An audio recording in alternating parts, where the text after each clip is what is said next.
Y'all just fun in. At first it was Bud Light. I got some Bud Lights for us. Love ya. Cheers. And now they got Jack Daniels as well. You can't rain on our parade? I'm so glad we're not in drag and heels and wigs right now. We have a tweet here from Travis Tritt, who I believe is a country music singer. But you can see here, look at this picture. Jack Daniels teams up with RuPaul Drag Race alum. Jack Daniels Tennessee Fire presents Drag Queen Summer Glamp. What is this? Isn't Jack Daniels supposed to be like the bread and butter of like, you know, Southern America? Like hardworking Americans drink Jack Daniels? Not anymore. But the reason I point this attention here, right? You know, first Bud Light, now we have Jack Daniels, and I'm sure there's plenty more that go along with that. Anheuser-Busch is a huge company. I'm going to take you to this tweet from Matt Walsh. The left has taken away all of the neutral cultural ground. This is why brands like Bud Light and Nike are giving endorsement deals to a dude in a dress. In the past, a beer company could basically be culturally neutral, but the left has declared that you are either with them or against them. If you're not with me, then you're my enemy. Only a Sith deals in absolutes. I will do what I must. The silence is violence principle. So the brands have a choice. They can be baptized into wokeism and openly worship at the LGBT altar, or they can by default align themselves with conservatives. What do?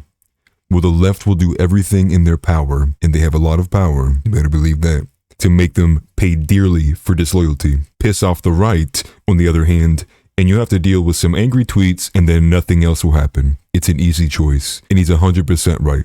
The cowardice, I've spoken on this a bunch. People on the right are so much less concerned with actually getting out and actually performing what it takes to bend the will back in your favor. And there was a small snippet of Timcast that I was just watching. You got to find a new term for Antifa because you can't call them soy boys. I want to say this again because I said this the other day. I said it in my morning show. We make fun of these soy boys, these Antifa, scrawny, gaunt soy boys who get arrested firebombing buildings.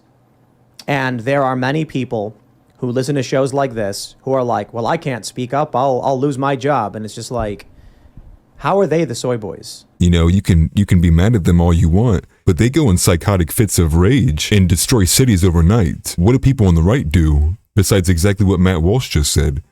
A couple mean tweets here and there, and then the ones who are supposed to represent us at the highest level don't.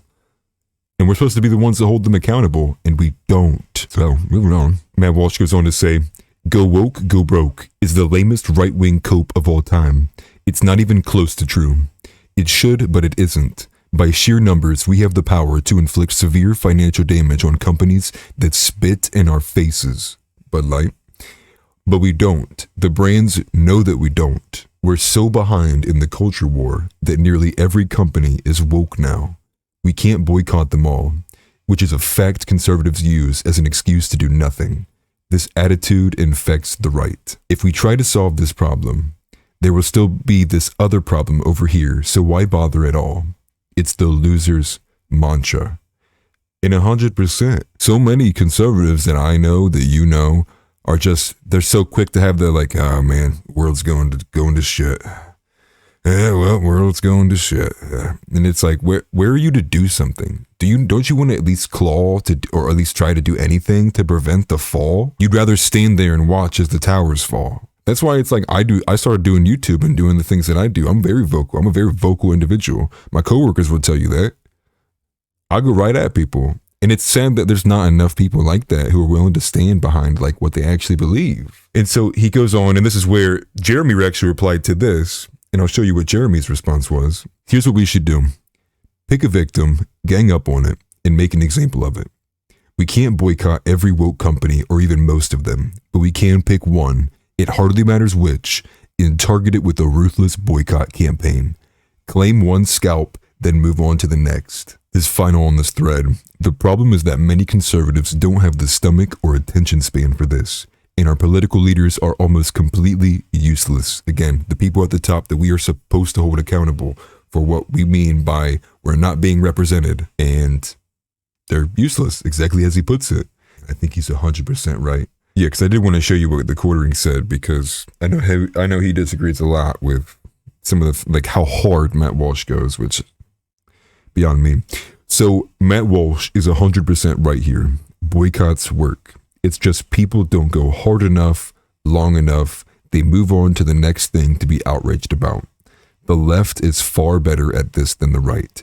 Anheuser-Busch seems like a great target to me. Timcast echoes these sentiments. Start boycotting all these too. And then on here, he has just a list of these brands of all of these whiskeys that apparently are, I'm assuming, bottled and produced by Jack Daniels. Again, just stop drinking. Stop giving your money to these people. Your reaction should be exactly as how Kids Rock was. Fuck Bud Light and fuck Anheuser-Busch. Have a terrific day. Why is that not everyone's sentiment the moment they saw Dylan Mulvaney being posted on Bud Light? No more Bud Light.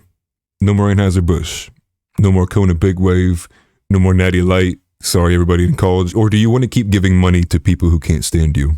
People who cannot even sit still at the fact that you don't agree that these things should be Celebrated and praised. You know, hold your local people accountable. Hold your community accountable. Hold your friends accountable. Hold everyone you hold dear accountable.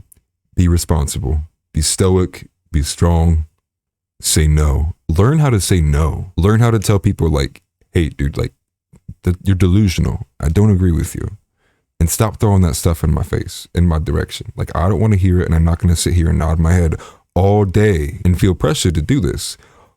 Find jobs that you don't feel like you have to act that way. If you're at a job every single day and you feel some kind of pressure to give in to some kind of this woke stuff, yet you choose to keep working there, I don't feel bad for you.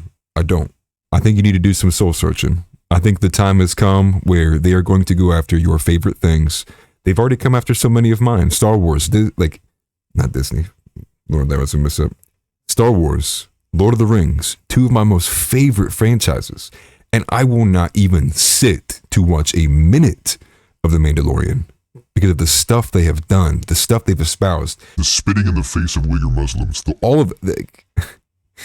If you've not felt like they've crossed the line at this point, I don't feel like you're taking things as seriously as you need to be. And I'm just going to leave you with that. I'm going to keep this one short. Peace.